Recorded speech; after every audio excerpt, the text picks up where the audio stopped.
लेकिन एक दिन रानी स्नान करने चली गई और साधु को भोजन देना भूल गई। भोजन क्यों नहीं आया? इसके बाद साधु ने सोचा कि वह स्वयं महल में जाकर देखेगा कि अब तक भोजन क्यों नहीं आया, और फिर वह महल में पहुंच गया। जब वह महल के अंदर पहुंचा तो वहां उसकी नजर रानी पर गई। रानी के लंबे लंबे घने काले बाल जो कि उसकी कमर पर लहरा रहे थे, उसकी कजरारी आंखें जो देखने मात्र से ही घायल कर दे, उसकी हिरनी जैसी चाल। रानी के इतने सुंदर रूप को देखकर सन्यासी चकित हो गया और रानी की सुंदरता सन्यासी के मन में घर कर गई और वह वहां से बिना कुछ कहे ही अपनी कुटिया में लौट आया। सन्यासी रानी के रूप की सुंदरता को भुला ना सका और वह खाना पीना त्याग कर अपनी कुटिया में पड़ा रहा। उसने कई दिनों तक कुछ भी नहीं खाया, जिसकी वजह से वह बहुत कमजोर हो गया। फिर कुछ समय बाद राजा वापस लौटे और जब उसे सन्यासी की हालत का पता चला तो वह सीधे सन्यासी के पास पहुंच गए और बोले कि हे भगवान, क्या बात है, आपको क्या हो गया और आप इतने कमजोर कैसे हो गए? किस गहरी सोच में डूबे हो? क्या मुझसे कोई गलती हो गई है? तब साधु ने कहा, नहीं राजा, आपने कोई गलती नहीं की है।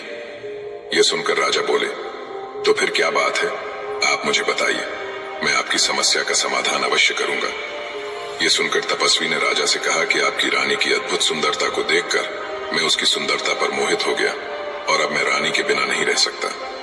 ये सुनकर राजा हैरान हो गया और कुछ देर सोचने के बाद राजा ने उस सन्यासी से कहा, मैं आपको रानी दे दूंगा। ये सुनकर सन्यासी बहुत प्रसन्न हुआ। फिर राजा सन्यासी को लेकर महल चले गए और जब राजा और सन्यासी महल पहुंचे तो उस दिन रानी ने अपने सबसे सुंदर वस्त्र और आभूषण पहने थे। फिर राजा रानी के पास गया। राजा ने रानी से कहा कि इस साधु की मदद करनी चाहिए, वह बहुत कमजोर स्थिति में जा चुके हैं और मैं नहीं चाहता कि एक बुद्धिमान व्यक्ति की हत्या का कलंक मेरे सिर पर लगे। राजा की यह बात सुनकर रानी ने राजा से पूछा कि आखिर इन सन्यासी के इस दुख का कारण क्या है? तो राजा ने रानी से कहा कि सन्यासी आपकी अद्भुत सुंदरता के दीवाने हो गए हैं। राजा की यह बात सुनकर रानी ने कहा कि राजा, आप चिंता मत करिए, अब आप सब कुछ मेरे ऊपर रहने दीजिए। मुझे पता है कि मुझे अब क्या करना है। आपके ऊपर न तो सन्यासी की हत्या का पाप लगेगा और न ही उससे मेरे पवित्र धर्म का नाश होगा। रानी की यह बात सुनकर राजा ने रानी को सन्यासी को सौंप दिया। उसके बाद सन्यासी रानी को लेकर कुटिया पर पहुंचे। जब रानी सन्यासी की कुटिया पर पहुंची, रानी ने सन्यासी से कहा कि हमें रहने के लिए घर चाहिए, हम इस झोपड़ी में नहीं रह सकते। यह सुनकर सन्यासी राजा के पास गया और राजा से जाकर बोला कि हे राजा, हमें रहने के लिए घर चाहिए। सन्यासी की बात सुनकर राजा ने उनके लिए घर का प्रबंध कर दिया।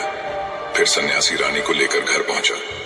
जब रानी सन्यासी के साथ उसके घर पर पहुंची तो रानी ने सन्यासी से कहा कि यह घर तो बहुत गंदा है और इसकी हालत बहुत खराब है, मैं इस घर में नहीं रह सकती।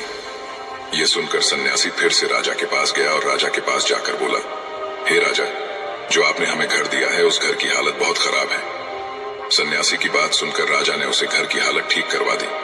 उसके बाद फिर रानी घर के अंदर गई और नहा धोकर बिस्तर पर आ गई। तभी साधु भी बिस्तर पर आ गया। फिर उसके बाद रानी ने साधु से कहा कि आप जानते हैं कि आप कौन हैं और क्या बन गए हैं।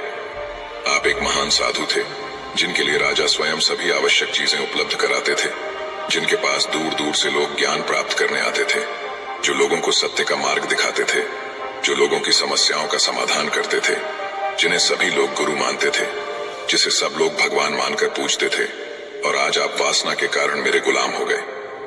रानी की यह बात सुनकर साधु को झटका लगा और उसे एहसास हुआ कि वह एक साधु है और यह सब क्या कर रहा है। वह यह सब सुख सुविधाएं त्याग कर शांति की तलाश में जंगलों में चला गया था। जोर जोर से रोने लगा और चिल्लाने लगा और रानी से कहने लगा कि मुझे क्षमा कीजिए महारानी, मैं ये क्या करने जा रहा था, मैं अभी आपको राजा को सौंप कर आता हूँ। सन्यासी की बात सुनकर रानी ने सन्यासी से प्रश्न किया कि साधु महाराज, मेरे मन में एक प्रश्न उठ रहा है, कृपया मेरे प्रश्न का उत्तर दीजिए। रानी की बात सुनकर सन्यासी ने कहा कि पूछो, तुम्हारा क्या प्रश्न है।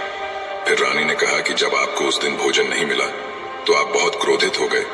तब मैंने आपका ये रूप पहली बार देखा था और तभी से मैं आपके व्यवहार में परिवर्तन महसूस कर रही थी। ऐसा क्यों हुआ? साधु महाराज, आखिर आपको इतना क्रोध क्यों आया? रानी की बात सुनकर सन्यासी ने रानी को समझाया कि जब मैं जंगल में था तो मुझे समय पर भोजन भी नहीं मिलता था, लेकिन जब मैं महल में आया तो महल में आने के बाद मुझे सारी सुख सुविधाएं मिली और फिर मैं इन सभी सुख सुविधाओं के मोह में फंस गया और मुझे इसके प्रति लगाव उत्पन्न हो गया और फिर मुझे इसको पाने का लालच उत्पन्न हो गया और जब मुझे ये नहीं मिला तो मेरे अंदर क्रोध उत्पन्न हुआ।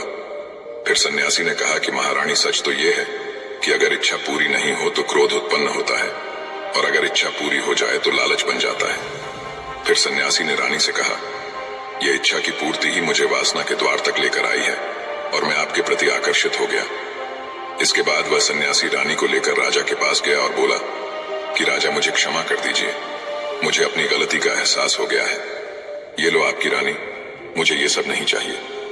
मैं अपनी इच्छा के वशीभूत होकर यह गलत कार्य करने जा रहा था और अपने जीवन को बर्बाद कर रहा था, लेकिन अब मुझे सब कुछ समझ आ गया है। उसके बाद उस सन्यासी ने कहा कि हे राजा, मनुष्य की बर्बादी का कारण उसकी 4 आदतें बनती हैं और दुनिया की हर एक व्यक्ति के अंदर यह 4 अवगुण होते हैं, लेकिन जो व्यक्ति इन पर नियंत्रण कर लेता है वह दुख और परेशानियों से बच जाता है।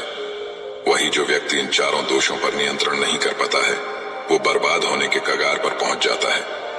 ये सुनकर राजा ने कहा कि महाराज, आप मुझे वो 4 आदतें बताइए जिससे कि मनुष्य की बर्बादी हो जाती है। फिर सन्यासी ने राजा को मनुष्य को बर्बाद करने वाली आदतों के बारे में बताया कि हे राजा, मनुष्य को बर्बाद करने वाली पहली आदत है इच्छा, क्योंकि इच्छा ही दुनिया की हर एक व्यक्ति के अंदर सबसे पहला अवगुण होता है, और जो व्यक्ति अपनी इच्छाओं को नियंत्रण में नहीं रख पाता है वह जीवन के किसी भी क्षेत्र में सफल नहीं हो पाता है, क्योंकि जैसे ही उसकी एक इच्छा पूरी होती है वह दूसरी की ओर जाने लगता है, और दूसरी पूरी हो गई है तो तीसरी इच्छा उसके मन में जागृत हो जाती है, और फिर ऐसे करते करते इच्छाओं पर नियंत्रण न होने के कारण किसी जाल में उलझा रहता है और दुखी रहता है। इसीलिए राजा, जब हम इच्छाओं पर नियंत्रण पा लेते हैं तो हम हमारे मन पर भी नियंत्रण पा लेते हैं, और जब हमारा मन हमारे वश में होता है तो हमें सुख की प्राप्ति होती है। फिर जो हम चाहते हैं वही हमारे साथ होता है। फिर सन्यासी कहता है कि हे राजा, मनुष्य को बर्बाद करने वाली दूसरी आदत है वासना। वासना का जन्म हमारे मन में उठने वाली इच्छाओं से होता है। जिस प्रकार इच्छा का कोई अंत नहीं होता और मनुष्य वासना के जाल में फंसता ही चला जाता है, वासना के वशीभूत होकर मनुष्य को कुछ भी नजर नहीं आता है। आज तक जितने भी युद्ध हुए हैं उनका सबसे प्रमुख कारण स्त्री को पाने की इच्छा ही रही है। स्त्री के प्रेम में वशीभूत होकर राजा महाराजाओं ने आज से पहले बहुत सारे युद्ध किए हैं। रावण भी संसार का सबसे बुद्धिमान व्यक्ति था, लेकिन उसने भी माता सीता की सुंदरता की जाल में फंसकर अपना सब कुछ बर्बाद कर लिया। उसकी मृत्यु का कारण एक स्त्री ही बनी। कई राजा महाराजा तो युद्ध में इसलिए हार गए क्योंकि वो लोग स्त्रियों से रासलीला रचने में ही रह गए। ईश्वर ने तो स्त्री की उत्पत्ति इस संसार को बढ़ाने के लिए की है, लेकिन आजकल लोगों ने इसे अपनी वासना का शिकार बना लिया है, अपने मनोरंजन का साधन समझने लगे हैं, और जब उन्हें अपना यह मनोरंजन नहीं मिलता तो वो पागल हो जाते हैं और ना जाने क्या क्या कर बैठते हैं। इसीलिए हे राजा, जितना हो सके उतना वासना से दूर रहना चाहिए। फिर सन्यासी कहता है कि हे राजा, मनुष्यों को बर्बाद करने वाली तीसरी आदत है क्रोध, क्योंकि जब मनुष्य की वासना की पूर्ति नहीं होती है तो उसके अंदर क्रोध उत्पन्न हो जाता है, और जब व्यक्ति को क्रोध आता है तो उस पर उसका नियंत्रण नहीं होता है, और फिर वह क्रोध में आकर कई गलत निर्णय ले लेता है। वह दूसरों को भला बुरा कह देता है, गालियां निकाल देता है, और जब उनका क्रोध शांत होता है तो उन्हें अपनी गलती का एहसास हो जाता है, लेकिन तब तक तो सब कुछ बर्बाद हो चुका होता है। क्रोध के कारण मनुष्य के कई बने बनाए काम भी खराब हो जाते हैं। जब मनुष्य के भीतर क्रोध उत्पन्न होता है तो वह अंदर से बहुत कमजोर हो जाता है, और एक कमजोर मनुष्य कुछ भी नहीं कर सकता है। उसे कभी भी सफलता हासिल नहीं हो सकती। क्रोध हमारे भीतर तनाव को उत्पन्न करता है, और अगर एक बार हम तनाव में चले गए तो हमारा पूरा जीवन बर्बाद हो जाता है। फिर सन्यासी कहता है कि हे राजा, मनुष्य को बर्बाद करने वाली चौथी आदत है लालच। लालच का फल सदैव बुरा होता है। लालच में फंसकर हम बहुत सी लोगों का बुरा कर देते हैं।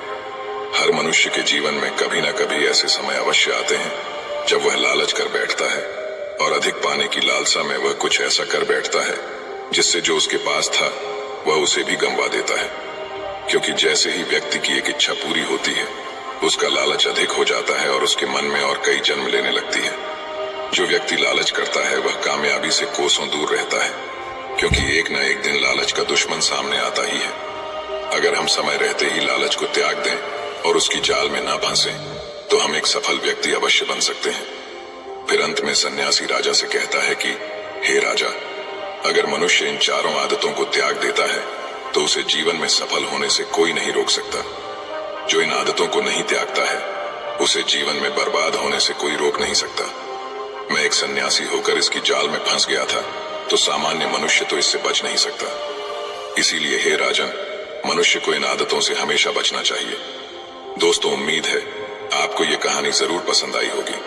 अगर पसंद आई हो तो हमारे इस वीडियो को लाइक, शेयर और अनजाना पथ चैनल को सब्सक्राइब जरूर करें।